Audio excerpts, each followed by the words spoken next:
You know I gotta have it. Oh, oh, oh. So baby, yeah, I got this sweet tooth, baby, yeah. Baby, I'm a little cuckoo, 'cause I've always had a sweet tooth. Oh God, we're doing it right now. Yo, what's up, Ryan? How's it going? Good. How are you? So you're here at autocross, I am. and you're driving this. I'm driving a 1990 Mazda Miata.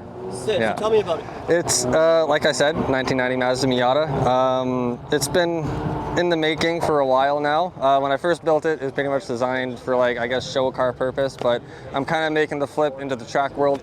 The more I look at it, it's more fun driving your car than it is letting it sit in a parking lot. So this is where I'm at today. Yeah, so it's a 1990 Mazda Miata, more or less bone stock when it comes to motor.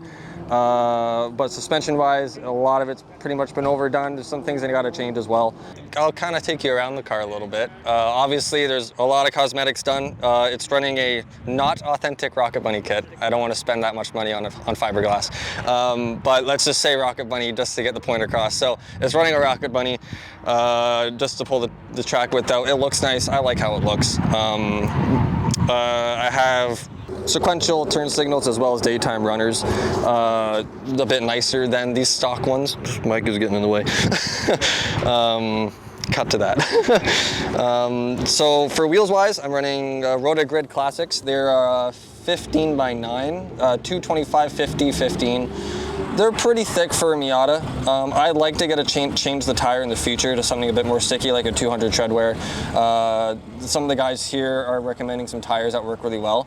For what these are, they're honestly running pretty great. I may have to air them down just to get a bit more grip when being on track. But overall, they honestly aren't too bad. I'm sliding around a little bit, but we're gonna work with it. I'm number 291 today. I'm making pride into that number. If we're gonna look inside, a lot of the padding is out of this seat because I have to sit a little bit lower. This is a Bride Elite seat I found used for a pretty decent price, so I was able to get this in the car. This really helps for any driving purposes when it comes to track driving. Keishan, you would obviously know this, but it definitely helps you kind of get yourself gripped into the car and understand how it drives and how it feels when you're taking turns. Most of the padding is taken out because I need to sit a bit lower, but I'm in the necessary need to get it a bit lower because it's sitting on rails and it's not ideal. But that's a work in progress. Interior wise, other than that, it's more or less stock other than a ISR short shifter and then the Dave Fab cross roll bar here with a harness bar that's also welded into the system. That was pretty easy to mount in. It's, you know, cut a bit of metal and drill some holes. So, but it's pretty good. It works well. The taillights here, I actually made myself. There was a guy in Los Angeles, he made these style taillights for his car. I was like, I really like these, but I don't have the money for it.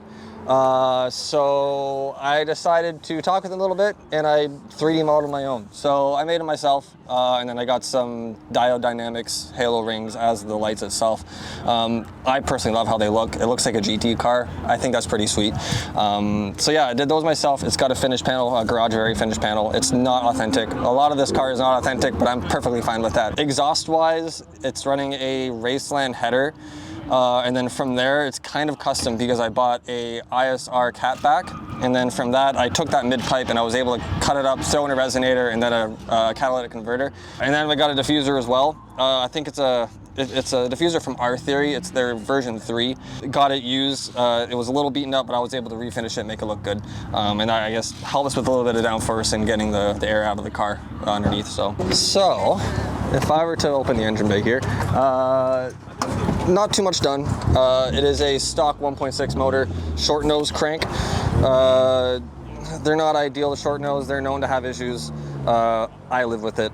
I haven't had any issues yet, knock on wood. But overall, there's not a lot of power stuff done. Like I said, I have the Raceland headers there. I have an aftermarket intake just to get the air as far away from the engine as possible and into the cold area.